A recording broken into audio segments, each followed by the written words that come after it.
This is Chick2Chick Uncut, raw and unfiltered. So there are many times in our lives that we are faced with challenges, things that are either ridiculously insurmountable or, they're just something that push us to, reevaluate what we're doing in our lives and maybe how we make things different or better.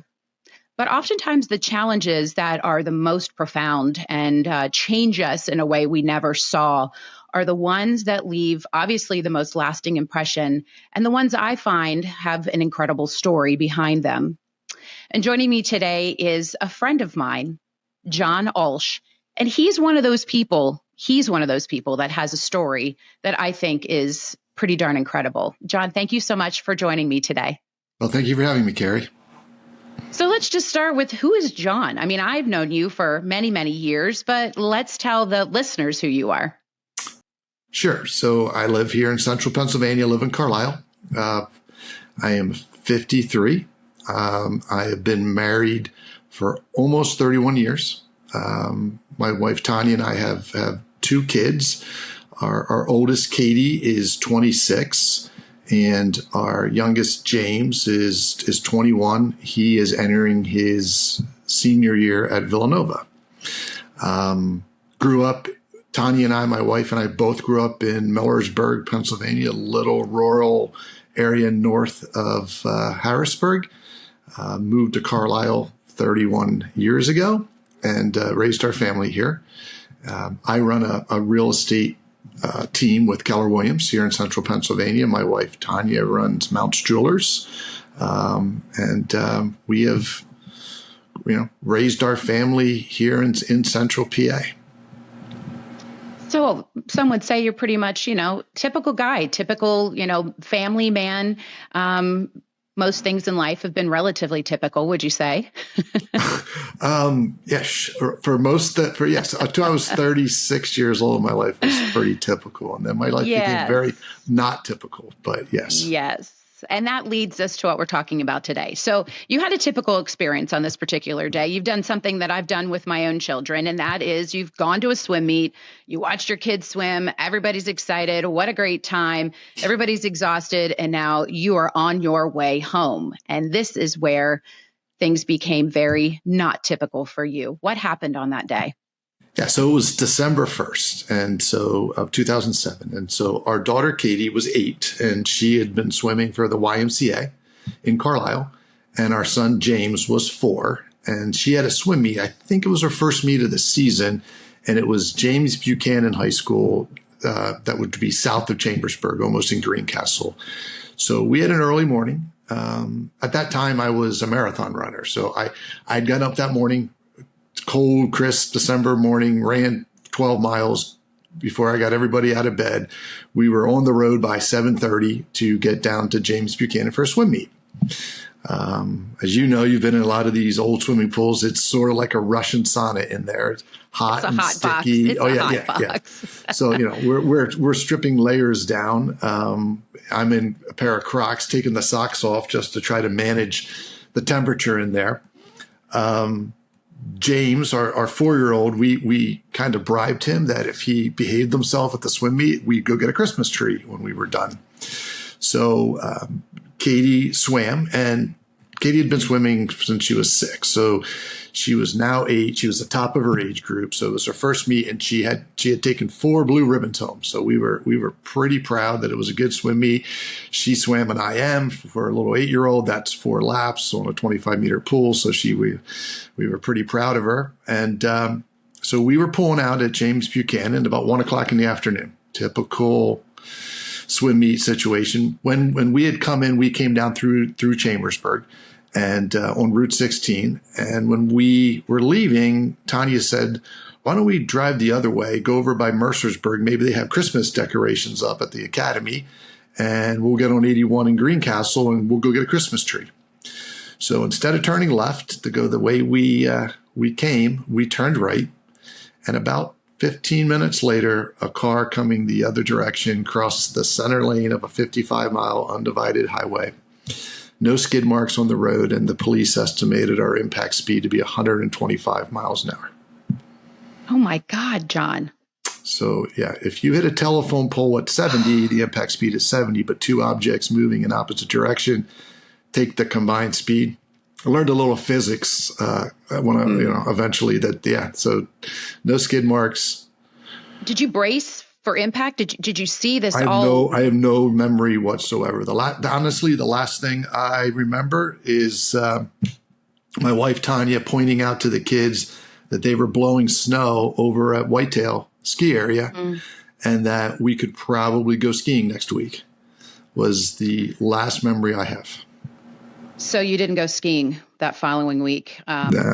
Knowing your family, I remember hearing about this. It was actually my daughter's birthday that day.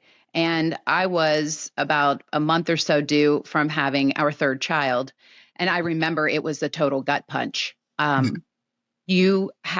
four of you experienced very different types of trauma during that accident. And tell us where you all went, because I don't think you all landed in the same hospital either. Is that correct? No, not initially. So we were very fortunate. So we were closer to University of Maryland's trauma hospital, which is in Baltimore, than we would have been to Penn State Hershey, which is where my son and I ended up.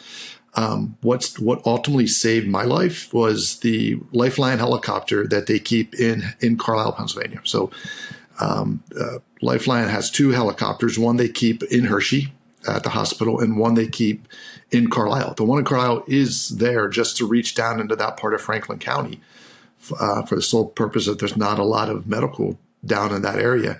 So my son and I, James was sitting behind me in a booster seat, actually a car seat. And at the time, he and I were the most injured. So we were put into Lifeline and we were flown to Hershey. Our daughter, Katie, was the only one who stayed conscious, and we can talk a little bit about what that was like for her. But she and my wife, Tanya, were taken to Hagerstown, which was the closest non-trauma hospital. So Hagerstown, Maryland is right across the border from where we were, and that's where they were taken. Later that evening, both Tanya and my daughter, Katie, were put in an ambulance and transported to Hershey for the sole purpose of getting Tanya there in time to see me before I died. So, oh my God. So they, not only was Katie conscious, she had lacerations from her stomach from the seatbelt, broken collarbone. I mean, the impact speed that the seatbelts and the airbags did what they were supposed to do. But, it's very common to have collarbones and lacerations from the lap belt. She was conscious. Tanya had broken hand, broken foot, broken collarbone, lacerations across her stomach that required to be stitched shut. She had been unconscious at the time that she was transported. And ultimately, our daughter had the option to go to either hospital. And as an 8-year-old little girl, she said, I'll go with my mom because my brother's going with my dad. And so that evening, not only did Tanya know that I was dying and that I was given less than a 3% chance to survive the accident. So she had a little 8-year-old girl who was very confused. We later learned that the very first person to come up to the accident was an older gentleman visiting his mom right by a house that was, we're a very rural area where we were. There's mostly farmland and some spaced out houses. He heard the collision as he was getting into his mom's house from the driveway and came down calling 911, found our daughter Katie crawling up between the seats, crying, "Daddy, don't die." Oh my gosh. And so she was, as an 8-year-old little girl, was, obviously traumatized, but, also trying to figure out what was going on. When she and Tanya were put in the ambulance, Tanya obviously knew why she was coming, but she also had our daughter in the ambulance with her as well. So she was trying to be the mom and the caregiver and not worry as much about the fact that she was about to lose her husband. And so they made that 2-hour drive up to Hershey. Like I said, James and I were the most injured. James was sitting, like I said, directly behind me, and the collision was driver to driver. And so unfortunately, the other driver was dead at the scene of the accident. He did not have a seatbelt on. Do they know why he ventured into that other lane, you distracted probably driving. No drugs or alcohol. He had been on a cell phone, actually flip phone, and we know this only because it ended up inside our car. Oh my gosh. He was talking to his fiance, and she had a 2-month-old son that was his. So she heard it on the phone. Oof. So no, I mean, straight away. It was complete straight away. Not non-passing zone, but just a straight, and something at the last second caused him to swerve over. Cause like I said, no skid marks. He didn't see me. I didn't see him. And we went driver to driver. So just the fronts hit each other. I mean, I can't even wrap my head around it. I can't. And I'm thinking about little Katie. This is probably the appropriate time because she's really the storyteller in this moment, right? Because she's the one that knows more of anything than all of you. So how do you get information from an 8-year-old? And to this day, she's many, many years older now. Does she recall all of that still? Does her memory get a little firmer on what happened? What does she tell you about all of that? So the irony of all of it is that, she's 8. She sees all of this. This happens on a Saturday, Saturday morning. She goes, she's attending St. Patrick's School in Carlisle. She goes to school on Monday. She said she wanted to go to school. At the That's time, probably a trauma response to just find some At the time, normalcy in a place where there's zero. Yeah. My parents are now dealing with all of us in the hospital. At the time of the accident, we had a young woman from Germany who lived with us as an au pair who helped us with the kids.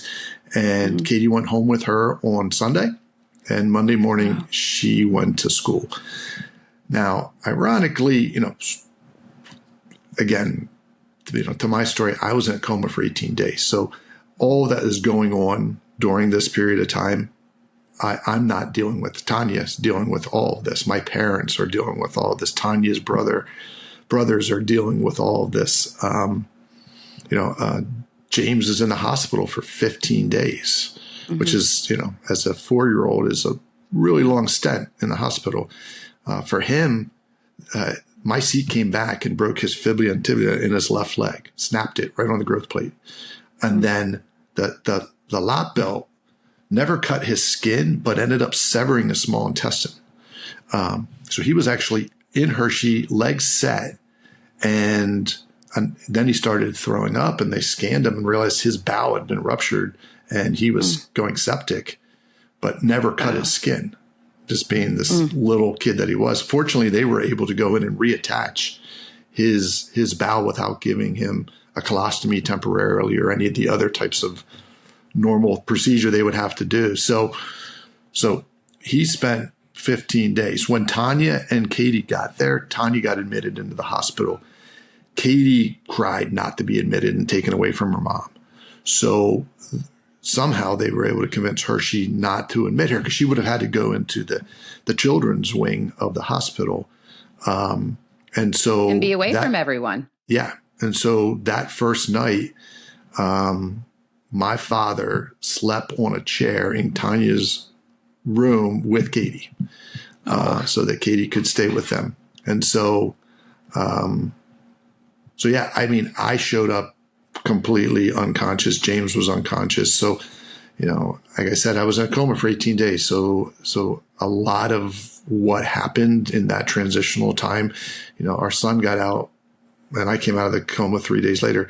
Tanya was in the hospital for 5 days before she was discharged. When they were discharged, they literally when my parents were already living across at the Hershey Motor Lodge, and Tanya moved into a room there so that she could be closer. I mean, obviously broken hand, broken foot. She was not operating a car, and she needed to be there for our son and for me. So she literally lived over at the Hershey Motor Lodge until our son went home. Again, I was still in a coma when that happened. Yeah. And I remember, as someone who knew you guys and everyone filling everybody in as they could, it was a very scary, traumatic time for us as well. So I can't even imagine what it was like for your family. And I've met your mom, so I know your family and of course, Tanya's family. just something that is just going to be in the cells of your body forever to know that this was such a traumatic experience for your whole family. And yet, the rest of what has to happen is your recovery, which in and of itself is going to be, I'm certain, laden with trauma and experiences directly affecting your family. And what you went through. So let's move into that part of it, because I know that recovery is forever and ongoing with different things. If I remember correctly, what you told me before, you've had 45 surgeries. You haven't had a year go by that you haven't had surgery, and that's 17 years. And the day that when this happened to you, when you almost died, 38 units of blood in 24 hours, which you say is 4 times the amount of what our bodies take. So you had one hell of a road ahead of you, John, and give us a bit of information, about this recovery, because ultimately your story leads to what we also want to talk about so that our listeners and viewers can have an incredible takeaway with your incredible resilience and what you've made of what has happened to you. So this recovery, talk to us about your recovery. Yeah. So like you said, I showed up at Hershey Hospital bleeding to death. My spleen had ruptured. My diaphragm had ruptured. My left lung completely collapsed. My right lung had partially collapsed, just from my diaphragm rupturing. Then on top of that, my left foot was shattered, and then my pelvis was shattered. All the energy from the impact traveled up my leg, broke my pelvis 4.5 inches apart, then proceeded to fracture my tailbone in half and break the next 4 vertebrae. So L1 through L4 were all fractured. That's all just from the impact of the crash. What I learned now is, through 17 years later, is that it was actually the sonic waves of the impact that did all this damage. The airbags did their job. And I learned this, unfortunately, through a lot of medical people who deal with soldiers being blown up. Unfortunately, I have a lot of similar injuries, but what we're now learning is hollow organs you don't have to be hit. Just the vibration alone will rupture hollow organs, things like spleens and diaphragms and a heart. So I arrived there bleeding to death. Before they ever cared about any of the orthopedic injuries, they had to stop the bleeding. So I was cut from sternum to pelvis, completely open, trying to stop the internal bleeding. So my diaphragm was repaired. I was put on a ventilator and to inflate my lungs and keep me breathing. Spleen was removed. A lot of other, appendix, I still had it. They removed that because it had ruptured as well.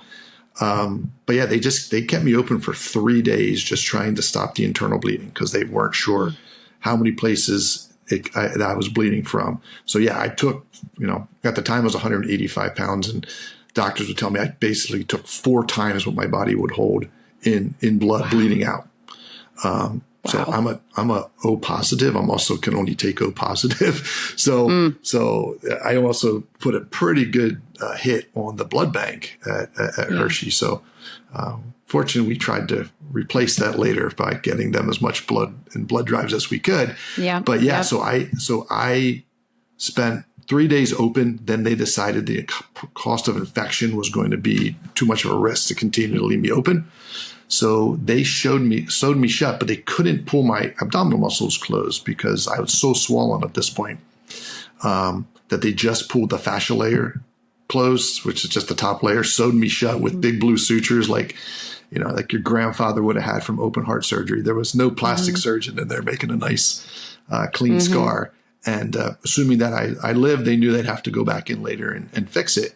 But yeah, so then they put me on blood thinners, put me on a bunch of other, medications to try to, at that point, keep me in a coma because they still had to repair all of my pelvis and my back, which were going to be very painful. So part of the time I spent in an induced coma.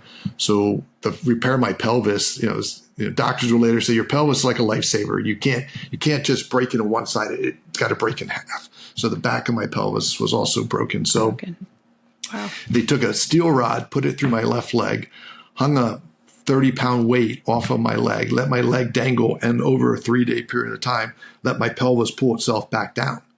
Once it was in alignment, they put a titanium plates across with 6 screws in the front and then 2 6-inch screws in the back to hold the back section together. Determined my brain can't comprehend all this. I mean, I'm just, it's amazing not only what the body endures, but it is amazing what all of these surgeons and doctors did to get you back together in increments. Clearly, because can't keep doing it all at one time, and in these increments of time, it's fascinating. I mean, it is fascinating, and what you've learned about your body having gone through what soldiers do, war. That is unbelievable, and that's something that I never understood, and I'm certain others are finding this to be something new to hear as well. So we've been talking about your recovery process just in the very beginning, noting the fact that it blows my mind that the doctors and the surgeons are literally piecing you back together, figuring out the right treatment, everything to get your body to respond and start to recover. It's more than I can even imagine. I really can't. And so what I want to understand now is as you really get into recovery, you're, for lack of a better description, John, don't take it personal, but I'm thinking, there's Dapper Dan. He's got a zipper, he's got a button, and he's got a zip, he's got all these different things. I'm picturing you like that because you're just kind of being, put back together again. And modern day Humpty Dumpty was what the newspapers wrote. Modern day Humpty Dumpty. Well, if the newspapers wrote that, they were correct because you had a great fall and they put you back together again. And now you're in this recovery mode. And something that you had told me that I thought was kind of interesting and also very John Ulsh. And that was the way that you took to your rehabilitation and you kind of moved it into, I'm going to work out. And you had a buddy that helped you. Get me to the point where you have been able to get your body through rehab to move into a space where you're actually taking charge of what you want to do to get your body well again. Yeah. So I spent a month in the hospital and then they told me, I thought I was going home, and they said, you can't go home and you can't go to rehab because of my back being shattered and my pelvis. I was non-weight bearing for 10 weeks. So I actually moved at Christmas time into a nursing home. And I spent 10 weeks living in a nursing home as a 37-year-old. Did you have a roommate? Did you have a roommate? I did, and I had a private room. Okay, good.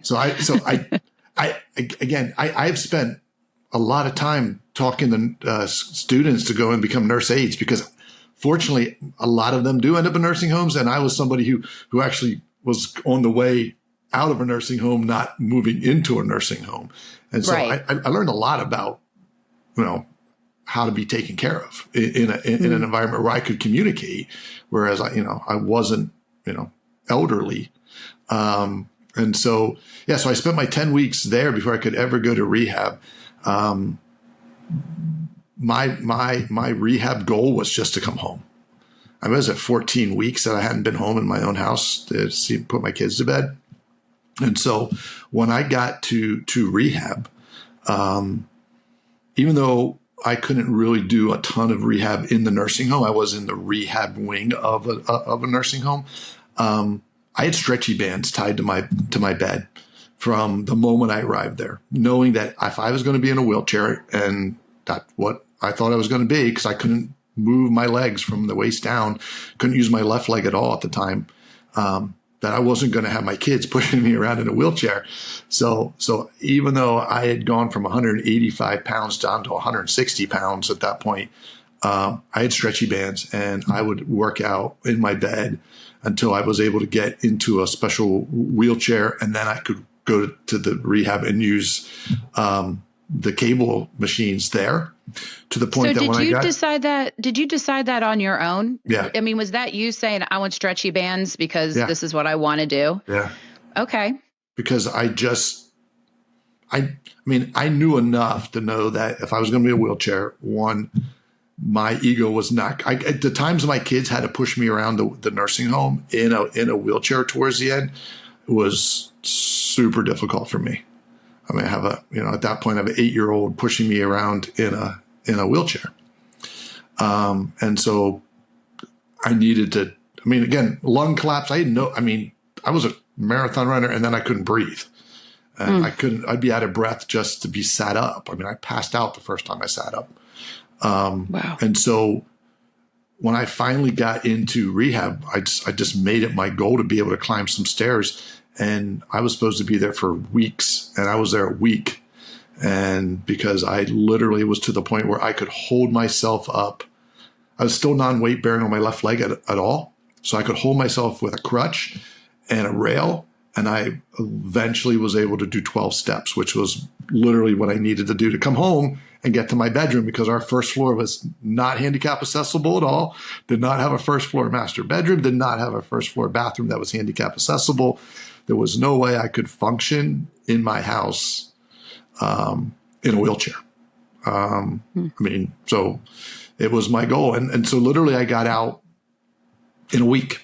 My doctors were blown away. They kept saying, look, I'm going home as soon as I can walk these stairs. And he said, that's fine. He didn't think I was going to do it in 3 days. So I kind of, and then first time I did it, he's like, we'll see.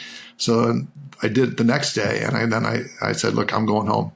And I had Tanya agree kind of that I was going to get myself out. I was coming home, and like, we didn't know how to function in this house. We had people building ramps because I did have to come home in a wheelchair, but I could use a walker sometimes, and I could use a crutch to get up and down steps or crawl up and down the stairs. And she let me, but I don't think she was super feeling comfortable that I was going to be okay in this house. Moving home. Of course she was worried. Of course she was worried. She knew how you. Yeah, I mean, as a wife, I would have been the exact same way. I would have been very nervous about all of the things, but I can appreciate where you were coming from, the headspace of, I need to be with my family. I'm going to really start to heal if I can be with my family. Yeah. And the motivation you had to get out of there, the determination, and the fact that you were an athlete with the mindset of an athlete, being a marathon runner before you even, you kind of had that already in you. Yeah. Were you dealing with a lot of pain at the same time? So a ton of pain. And again, when I was in the hospital, I was hooked up to morphine via IV. When I got to the nursing home, now I'm on oral medications. And so my pain management was horrific at the nursing home. I mean, I was taking fentanyl. I was taking, at that time, I was taking morphine as a pill. And so I needed it. I mean, I have really blanked dark spots of that entire time in the nursing home, because some days I literally would just sit there and stare at a thumbtack till it was time to get my pain medication again. Non-weight bearing, had to lay flat on my back, couldn't be raised more than 15 degrees. So couldn't brush my teeth.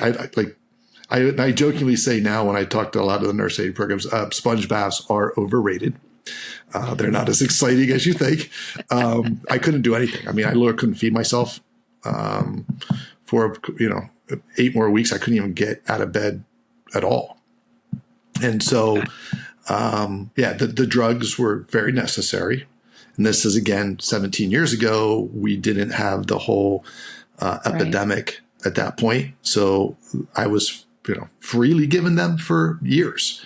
When, so to get to the point that you were asking, when I decided to take over my own rehab, I was still in daily outpatient rehab 5 days a week for 2 years from the accident. So at around 2 years, 2 years and 4 months, actually. I'm sitting in this same office that we built, this office that I'm sitting in right now, onto our house so I could work from home without having to climb up and down stairs. And so I'm sitting in this room full of glass, and our daughter, Katie, is out in the front yard. And as you know, she's a big soccer player. And so even at 8, she thought she was the next Mia Hamm. So we had our days consisted of soccer practices, and it wasn't soccer practice. She'd be in the front yard juggling. And so she's home after school. I'm working, and I see her out in the front yard juggling. And then I look up and I don't see her. And I hear her come in the front door, and I hear her crying. So I just assumed that she's hurt. So I call her into my office, and I put her on my lap right here. And I said, "What's wrong, honey?" She said, "I miss my old daddy, the one who would train with me." Oh my gosh. And that hurt more than just about everything else I did related to the accident, because, again, I was given a 3% chance to survive. I could get behind survivor's remorse is a real thing, especially the other driver died. And so, for me, I was alive so my kids would have a dad. Yeah. That was my reasoning for being here still on this earth. And so when she did that, when she came in and said those words to me, I literally felt like I was super failing at that point. No matter what I was doing, it wasn't enough, because I wasn't here to do the one thing I needed to do, which was to, be the dad who before would be out there in the yard training with her and doing everything. And now I'm walking around with a walker or a cane, sitting at my desk, putting on 20 pounds because I'm not super active, and doing the minimum I have to do at physical therapy, because that's all they'll ever do is push, again, central Pennsylvania, most of the people in physical therapy with me were people that were, older than my parents at the time, having hip replacements and shoulder and knee surgeries and recovering. There wasn't anybody there like me in rehab. So what did you do psychologically to move yourself through all of this? Not enough. I'll be honest with you. I can it wasn't imagine until the a couple Great years Depression that set in. Yeah, I can't even imagine. Yeah, we had all the normal opportunities for therapies. I went, and the therapists were like, "You should be more upset and more angry." I'm like, "Why?" There's nothing I can do. I literally had no control over the accident. I was just driving home from a swim meet. If it wasn't for God and incredible surgeons, I'd be dead. I can only take credit for what happened when I came out of a coma 18 days later and what I've done since that point. And so I was like, I guess I could be really upset, but nobody wants me to be really upset. And I'm not helping anybody if I sit here and, talk about how terrible everything is. And so I probably should have had a lot more time in therapy at the time, but I was having surgeries every month and a half, more things to keep putting me back together. And so, most of it was just this mentality that comes, I think, a combination of my upbringing and a combination of just being an athlete and pushing myself past my normal thresholds anyway, that kind of just saying, all right, well, we're just going to keep pushing. And so when Katie, hit me with I miss my old daddy, the next day I went to my outpatient rehab in Carlisle. I was driving a car at that point, walking with a cane most of the time. And I went in, and my therapy was at 10 o'clock. I went in at 9:50 and quit. I told my therapist, it was my second or third therapist at that time, and it was a younger guy, younger than me. And I said, you're nothing against therapy at all, because it's great. But you're not going to push me as hard as I can push myself. Mm-hmm. And I've got a bigger why right now that I need to get myself better faster than we're going at. And I think I can do it myself. So he literally said, "I get it." Oh, good. Okay. He's like, yeah, we don't have athletes here doing rehab. We have people recovering from knee and hip. And I said, I'm going to take a break. I've been at it for 2 years. Been 2 years of outpatient rehab at that point. And I was taking 90 milligrams of morphine twice a day to manage the pain, which is a lot. Oh, yeah. Yeah, that's a lot. Amount. My tolerance was just getting, I mean, I went going through fentanyl and patches and, it's not difficult to understand how addiction happens because that's just how it works. It stops working and then you need more. And you just get used to it. So I left rehab and drove right down the road to the Carlisle YMCA. And I remember walking in there. It's like a little bit after 10 a.m. And unbeknownst to me at the time, United Cerebral Palsy, UCP, had a program for adults with special needs and personal trainers. And there were about 12 of these adults with special needs in there when I walked in at 10 o'clock. They were there Monday, Wednesdays, and Fridays. And so I walked in, and I immediately own my walker, and I go over to the first circuit machine. There was a young man with Down syndrome that was on there. He hopped off. I get on and sit, and I go to the push, and it doesn't budge.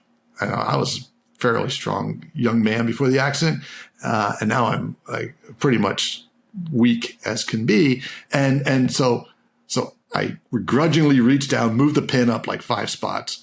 I go to the next machine. It's like a shoulder press. Same deal. I don't even try now. I just start moving the pin as I'm following this guy through these circuits who is lifting significantly more weight than me.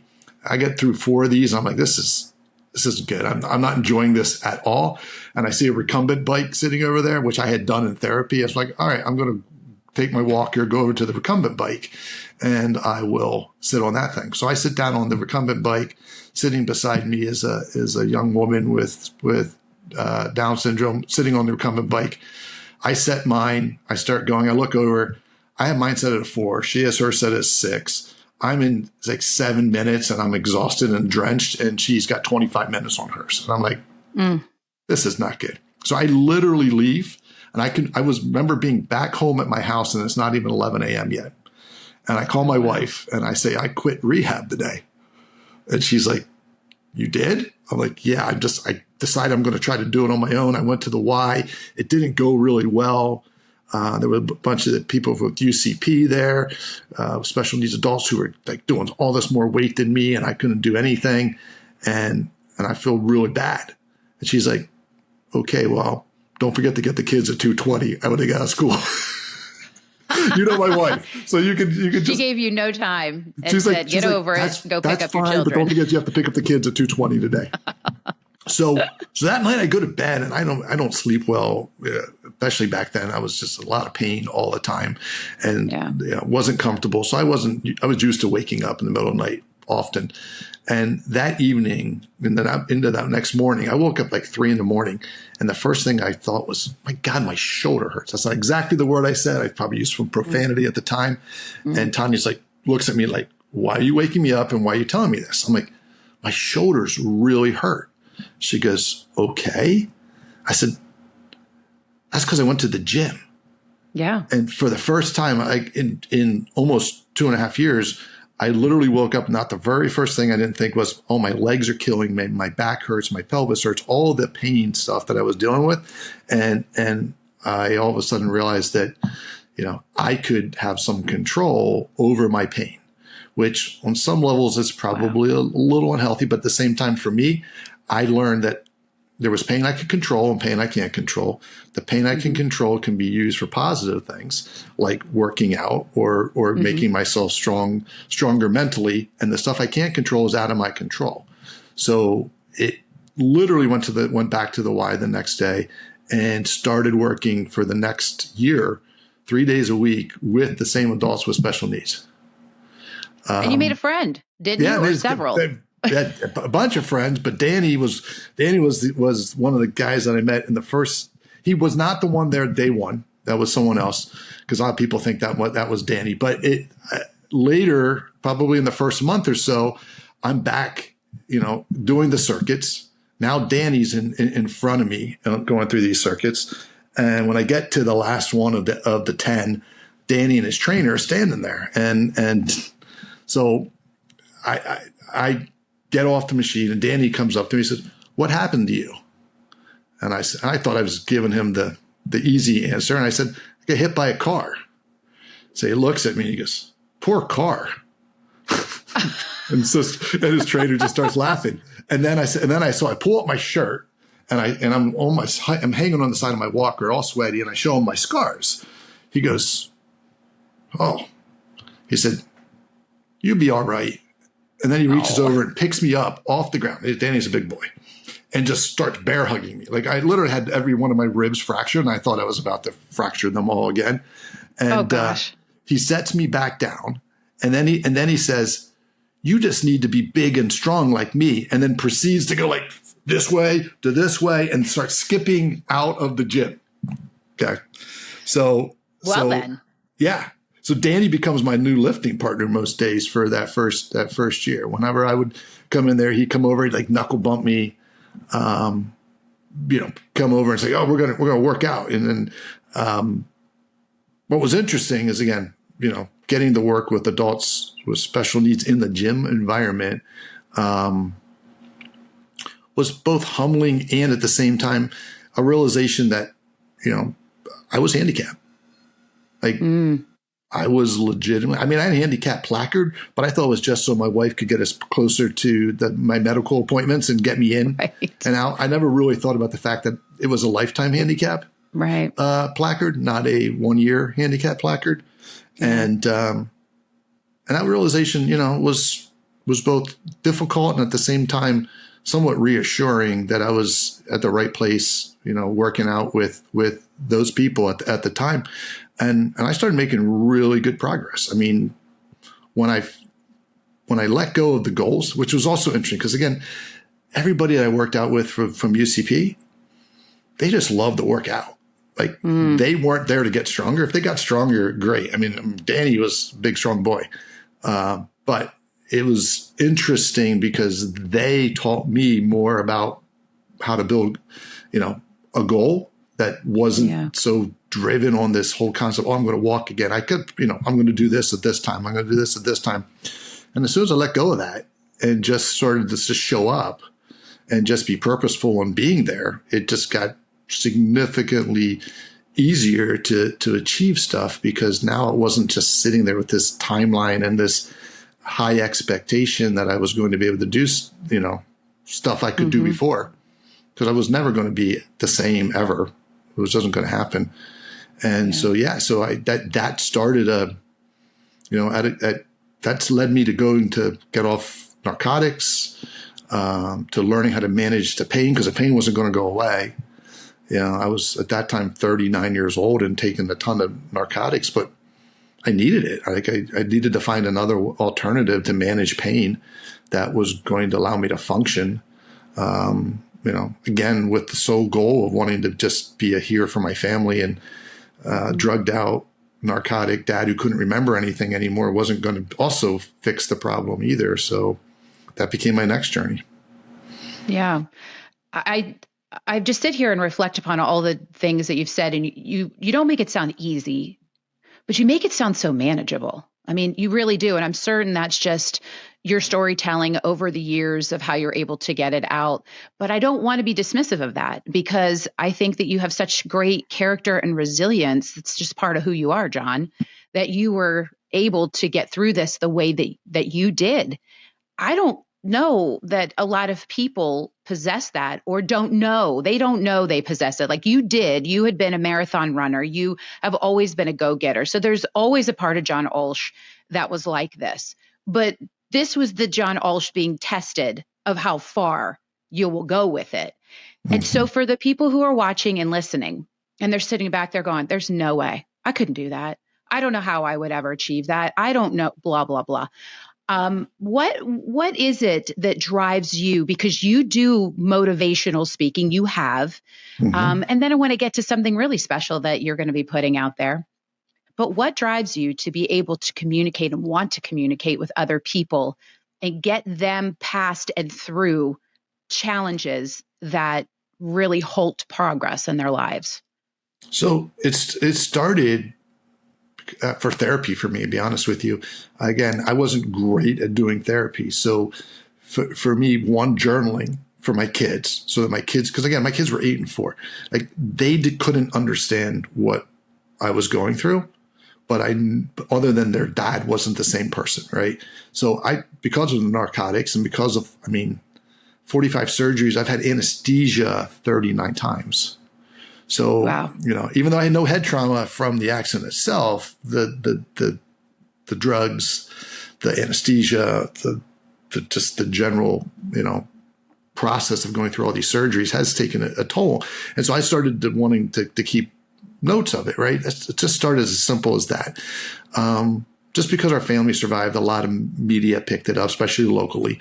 And that kind of snowballed into me being in like People magazine, me being in Men's Fitness magazine. And all of a sudden they're like, oh, well, now you should come tell your story.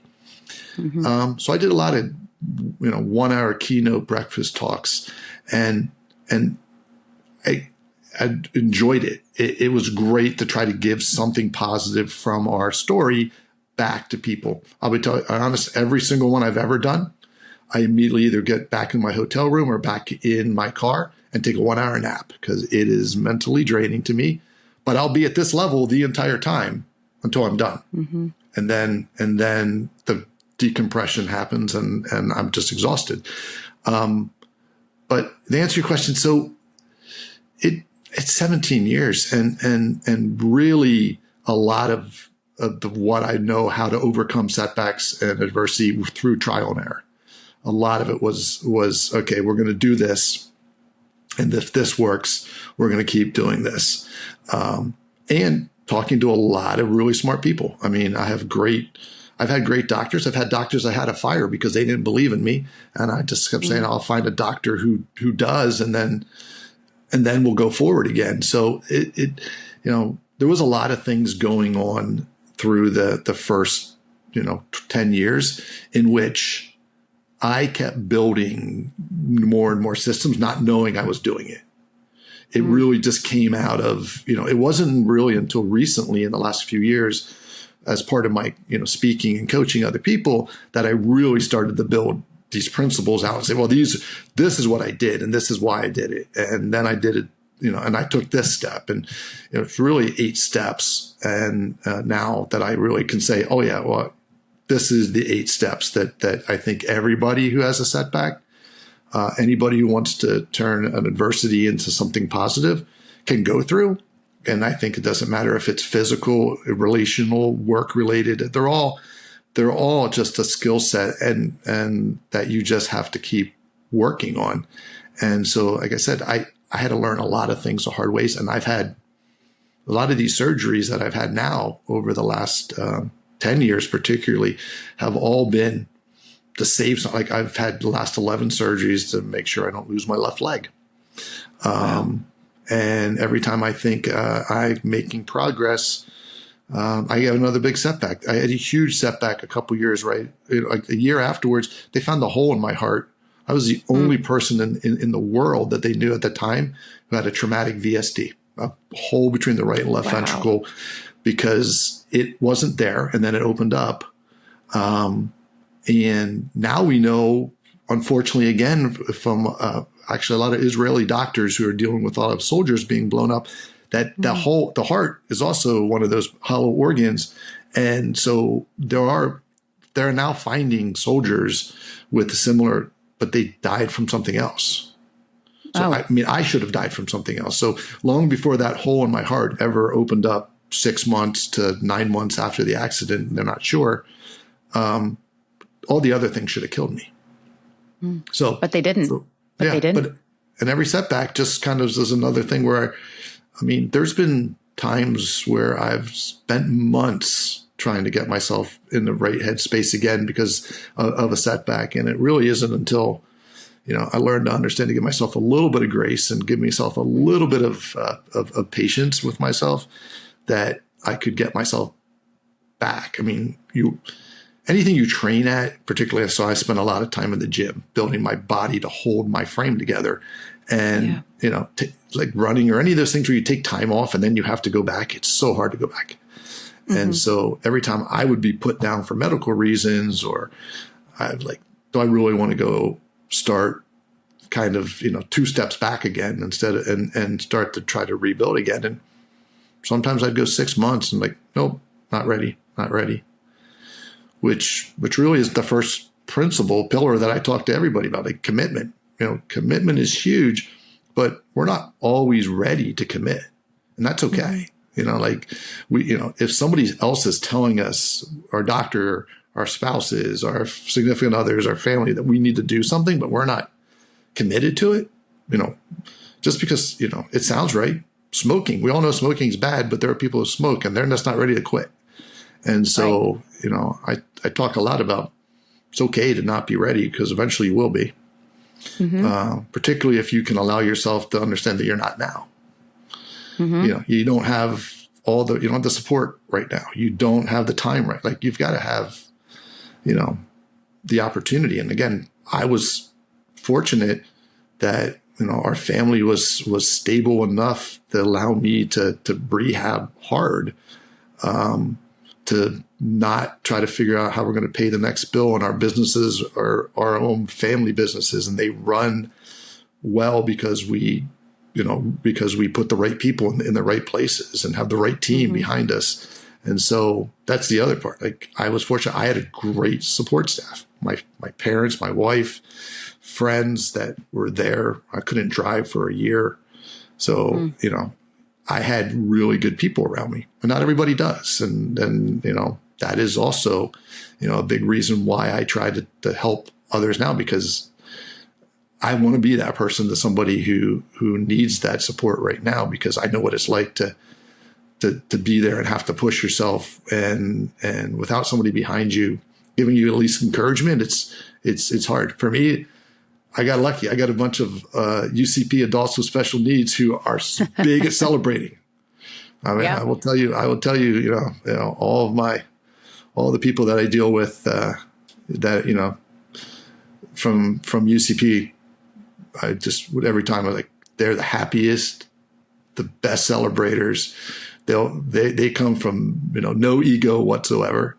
And so, I just got lucky. I happened to walk into the gym the day I quit, and they happened to be the people who are there. So you could say you got lucky, or you could just say it was meant to be, and it was serendipitous. It was one of those things that's part of your journey that, you were in. Some people who are maybe of faith, they'll say this is a crazy journey that you were meant to be on. You were the right person for the journey. So you talked about how you're writing a lot of everything down, which is always cathartic. I think if you can put pen to paper and dump your thoughts in such a way, some people like to rip it up and throw it away, and some people hold on to it because it's something to reflect upon or share with a loved one or friend. You have now parlayed a lot of that into something coming out here soon that will be helpful to so many people. And I love the name and the title of this book, John, that you are the author of. Talk to us about this book and who is the person behind the title. Okay. So the title of the book is The Upside of Down, Survivor's Guide of Turning Setbacks into Success. And so the Upside of Down title came from my daughter, who is a marketing person. She lives out in Denver right now, and works for a marketing company. And so my publishing people had a couple book title options. And so I sent it to her and said, what do you think of these two? And she goes, are those my only choices? And I said, no. What do you got? She goes, give me a day. And so she came back with The Upside of Down, which is a perfect title. Honestly, I shared it with my publisher and my publishing company, and they're like, "We love it. Can we hire your daughter?" I'm like, "You cannot. She is going to soon come work for her mother."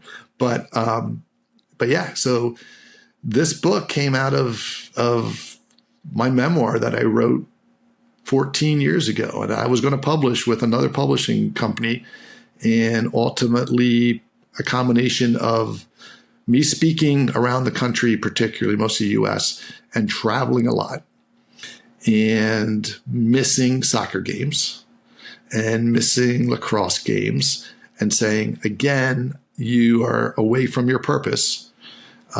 If your why is to be here for your kids, it's important you tell your story. But when you're telling your story and you have to go to Las Vegas to speak for 1 hour at a breakfast, and it takes 3 days, and you just missed a piano recital and a soccer game, you're kind of not doing what you said you're going to do.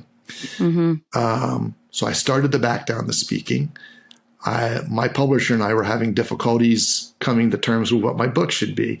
They wanted to be a fitness and running recovery story, and I wanted it to be something for everyone. And so I ended up giving their retainer back, taking my then 30,000 word manuscript that was just my memoir, and sitting on it. And so, like I said, my kids are now not in the house. And so I started coaching more than speaking the last couple of years, working in small groups and working one-on-one was manageable, especially with technology. We can do this now, via cameras and video. And so that became a thing. And then all of a sudden people were like, what about the book? And I'm like, I want to read it. And it was an edited manuscript. And I said, well, maybe I'll do something with it. Maybe I won't. And last fall, I decided to start exploring, and I had already been coaching on these 8 pillars, these 8 concepts that I think most people, if they follow, can really make real change and make real improvements on something that they want to improve. And so I talked to a publisher who was a hybrid publisher, and she was like, you need to write the second part of this book. I'm like, I don't think I have it in me. And she's like, I really think you need to do it. I'm like, I don't know. So we had a meeting, got off that call, and I turned around and sat on it for a little bit in October, talked to Tanya about it. I was like, I don't know if I have it in me. So I get a second phone call with this same woman. Her name was Isla, and Isla said, "You're being selfish." I'm like, okay. She goes, "Why are you keeping this story from other people who could use it?" Well, she's a good publisher. So I'm like, okay, that got me, because now again, you were playing off the one thing that I felt like I survived for, which is to try to get back for my family, make a change. And so I said, all right, I'll sign the contract. And in 10 days, I wrote 17,000 more words in 10 days. It took me 3 years to write 30,000 words. And so I wrote. But you weren't ready, right? I wasn't ready. That's exactly what it was. You were not ready. Number one. And so, so I wrote this book. It's 2 parts. The first 20 chapters are all about the accident up through, I was doing Spartan races and being sponsored to do Spartan races. And then we jump to basically the 8 pillars. There's 10, part 2 is 10 chapters. One's a little bit to connect you back from this beginning, and then a chapter at the end that kind of wraps everything up. And so the other 8 are really the things that I coach and teach about. So it's a 2-part book. It comes out October 7th. You can order single books everywhere. You can buy books, Barnes & Noble, Amazon, Books A Million, Target, to pre-order it. However, if you do pre-order it, you can go back to my website, which is just johnulsh.com, put in your information from your order, and we will immediately send you 3 chapters from the book. The first 2 chapters, which are the story of our family getting to the hospital, which is pretty intense chapters. And then 1 chapter on commitment. That is one of my 8 pillars that is also included in that. So anybody, you can go to Barnes & Noble, wherever, order your book, go back, put in your email and your order number, and immediately you'll get 3 chapters to read. My goal is to make New York Times bestseller as the book, because I think that puts it in the most people's hands. And once it has that credential to it, that will probably help more people. So, it's really about right now about how do you find the thing that's holding you back? How do you identify it? How do you really come up with a plan to execute it? And I'll give away the secret sauce right now. The secret sauce to all of it is to fall in love with the process. When I learned to fall in love with the process and stop chasing finish lines and stop chasing, the goal, and ultimately fell in love with the process, I mean, think about it. Think of anything that you've ever made real significant change. What was it? It was the process that changed you, not the goal. You're 100%. You're 100% correct with that. I mean, little things to big things. Sure, it's great to have an achievement at the end, but your reflection is upon everything in the middle, the content of it all, and the process. And it strikes me, Miss Katie is the one that could tell the story as an 8-year-old of bird's eye view of everything that happened with the family. And Miss Katie is the one who tied up this title with a bow. I think that's pretty apropos. As we tie up this podcast, John, I have so enjoyed having you on. I find your story just incredible and amazing. And I think that you are absolutely helping so many people and can help so many more. And so, Coach, I'm going to ask you here, this last bit of tidbit for the person who's hanging on just to the end of this podcast. What's something that you want them to know, something uplifting and positive that you want them to know? Well, I would say that number one, that you don't have to be completely planned. I always tell people all the time, just be intentional. Okay.